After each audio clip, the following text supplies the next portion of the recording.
Hi everyone, it's Kaz Nicholas YouTube channel. Just doing a video today of the grand final. A season review for both teams, but mainly congratulations to Richmond. Back to back, and three grand finals and three premierships in 4 years. It's a wonderful achievement, and to look back at it now, credit to where it's due. That they were able to build another 75,000 members and to have um at least to have success while they can. Now, this year was a challenging year for all Victorians,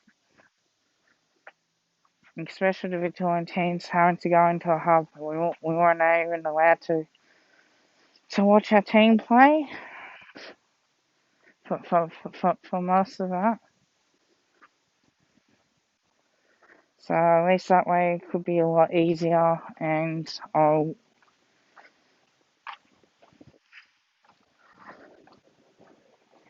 at least now they're October premieres as of this year.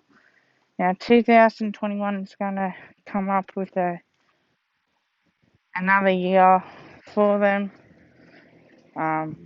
Back to back to back. So three in a row. It's been done a few times, and it's been done by Hawthorn, who has done it with an 18-team competition. They've won three grand finals in 4 years. When they lost to Sydney in the 2012 grand final, but they were able to get up there. Now, I'm going to start off with this season for Richmond. It's been a successful one to be top four, to win the big one. That they had one that they had the one loss to Geelong. They had the one loss to Brisbane, I should say, in the first final, and then having to play 2 weeks off the semi-finals against Saints and the prelims. So the last 2 weeks before the granny was a really, a good contest. I had a 30-point win over the Saints, and I had a close win against the Power, and which ultimately got them into a granny. There's a few different stories last night. Richmond looked gone in the first half. Dusty kicked the goal to make it a 15-point margin going into halftime and saving them the match. Now they're a champion team, and they admire because of what they do on the field.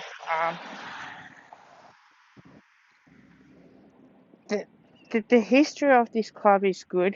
They did make three final series in a row with elimination finals. And they had the poor years, and so they've lost the first week, so they did get there. But 2016 they missed the finals, and ultimately could have been the job of the coach as well. It doesn't help that he would have came close to being sacked, but they followed through the plan, and they allowed him to, and they've gone on to win the 17 grand final. A big congratulations to Dustin Martin, third North Smith medal. Possibly should have been bashed for Hoolies in the first one, which I'm not taking anyone away from Dusty. But I think sometimes that the media or the people that vote for him, I can vote for him because it's Dusty. He had no defense. 2018 prelim got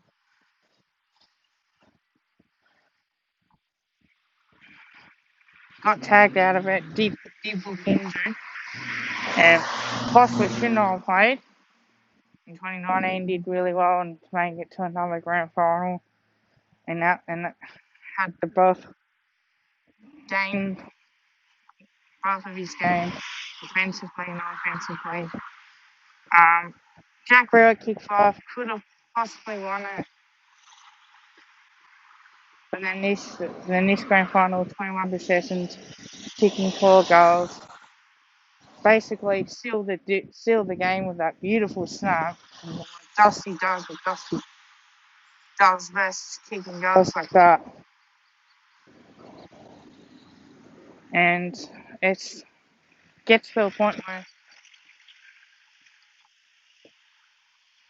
you think now it's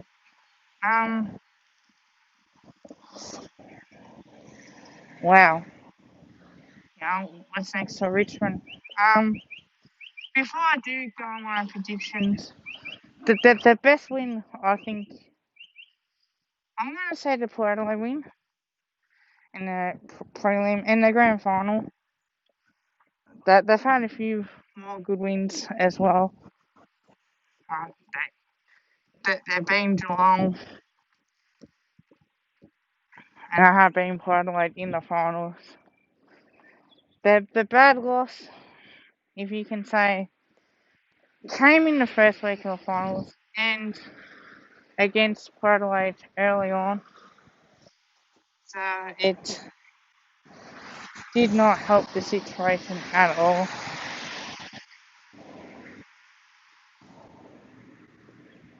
And it's starting to think that, well, surely this team is doing what they do best, and that is playing in finals, playing big games, and just looking like the wow factor has kicked into this team.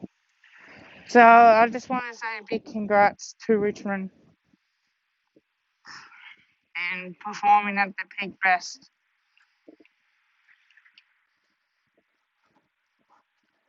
So that was Richmond's review of the season, where I think that they had the off-field stuff could be a bad thing as well, but that they've had a fair few issues. They did whinge about it, but I reckon to spend over 100 days in a hub away from family and friends, and especially how they know that we're suffering here in Melbourne, I think it's a pleasure to see Richmond winning the premiership, and a well-deserved team all around.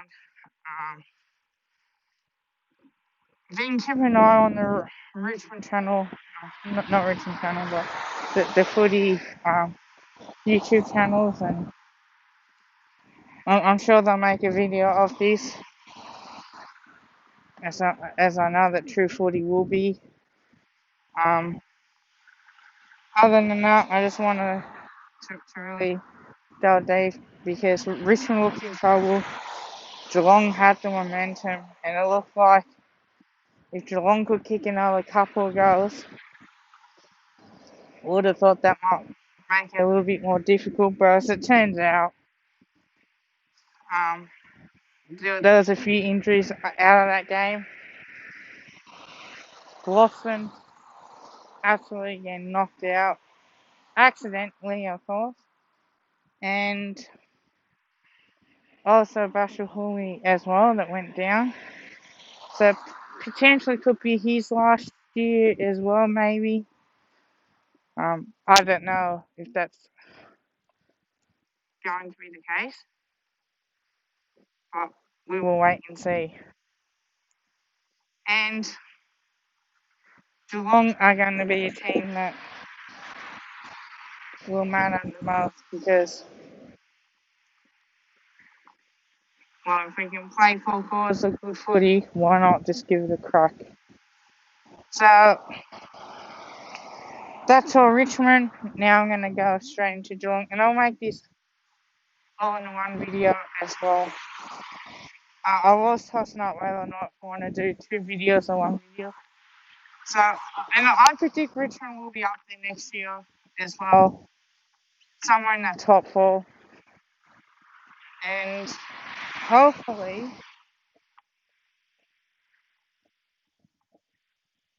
I might do a I might do a ladder prediction of that.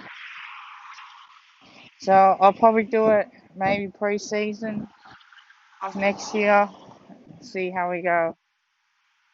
Um, now Geelong again. They got themselves up for this game. They had two big games, or big margins, and could they potentially play the grand final? The first half would suggest not, but the second half certainly did suggest that. Um, Geelong's inaccuracy in front of goal is terrible. Darren Myers taking the mark and playing on and kicking it. Tommy Wilkins just not even thinking, taking the mark. You're on a snap, that's fine, but seems like he rushed up and he missed. And these misses that Geelong had in the first half eventually comes back to bite you, and you need to put score of pressure on. So Geelong are the team that potentially having none, and yeah, it's an issue for them straight away for sure. Um,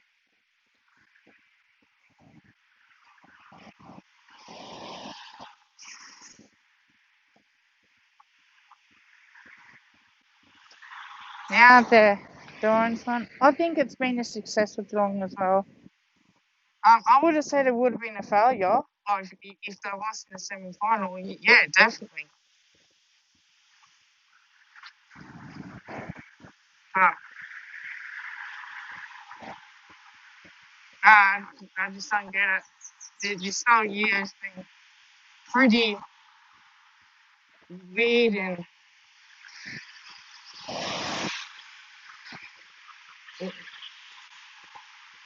and just like we may not know a lot about what goes on in other states. And again, it's good to have some of the media that actually pull them up on them and really make them accountable, because the lefties are pretty bad. But going on about Geelong, I think they'll be up there next year somewhat. Gary Ablett will retire. I think Harry Taylor might retire as well. So they might lose a couple, but then I reckon they'll still be up there next year. It could change what happens in the off season and what I think is not, and that's what it is. It's just a prediction. Geelong are a quality team, top, definitely they've been top four. They did slide to four, so I reckon they were probably top two for a while, but they certainly did have their good games. So I'm just going to go through their good games and I'll go through the bad games. The good games were against Collingwood in the semi-finals, and you can happily say it, against Brisbane twice.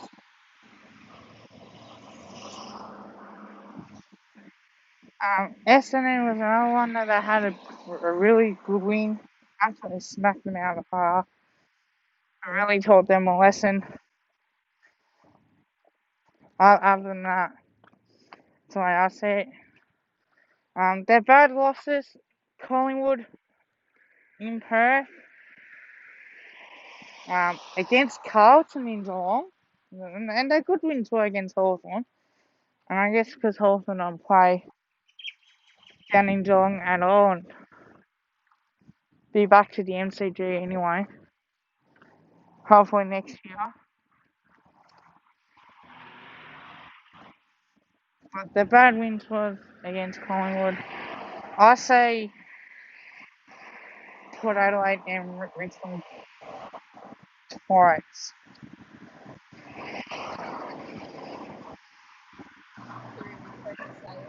But with the Richmond games, and I'll go on about that because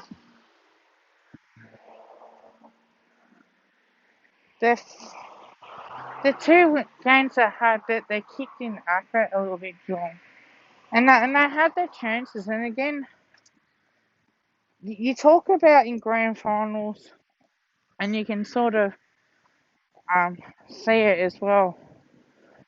When you kick in accurate, you, you certainly feel that you should have won the game.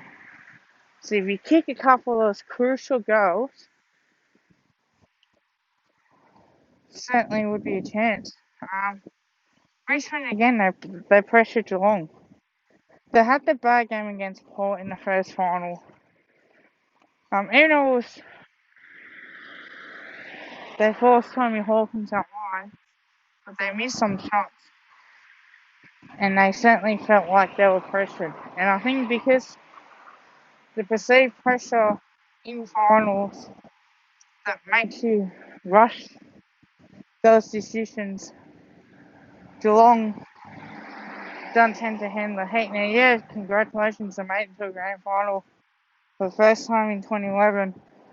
And most people would have been picking Geelong to win.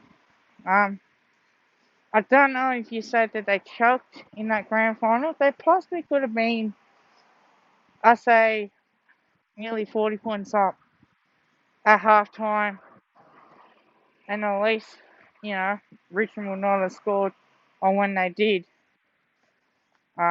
So it did make it out that Geelong were playing better footy, and it looked like we're possibly seeing what happened in the 2008 grand final, where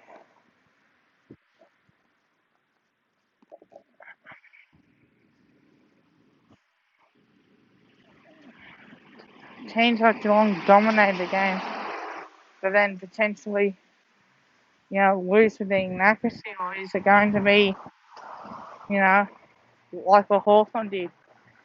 But the 5 minutes in that third quarter, and I don't know if it's a myth or not with the premiership quarter, that they always talk about being as a premiership quarter. I think Richmond did that job really well in the third quarter. But you gotta play 4 quarters against Richmond, and Geelong did not do that, unfortunately. And Geelong sees themselves as a threat to mainly pressure themselves a little bit. But other than that, I will I will try and do a, a video of the ladder predictions on where I think each team will be. Because you can sit there and say now I think they'll be about the same, or they might be in the eight. But you don't have a look on who they've lost and who they picked up as well. And I think in a trade period when it comes up, I think we're going to see a lot of changes. I reckon Essendon are going to struggle next year because they're losing so many players, and it does hurt them a lot. So you got to have a look on, but a lot of predictions mean jack nothing at the end of the day, aren't they? So you just got to have to look around. Like, I look at Port. They came from nowhere, like missing the finals the last couple of years. They made it on top of the ladder. Well, it could be a one-hit wonder. You gotta back it up. If you can't back that up, you'd be like Melbourne. You be in the finals, and you end up missing the finals. So you end up 17th, you end up at 9th, and it's just like, are they really worth that on the ladder, or are they worth something else? So again, you can't always tell.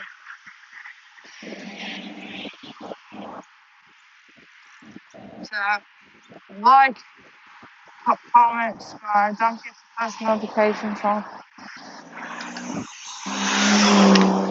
As usual, go the Pies.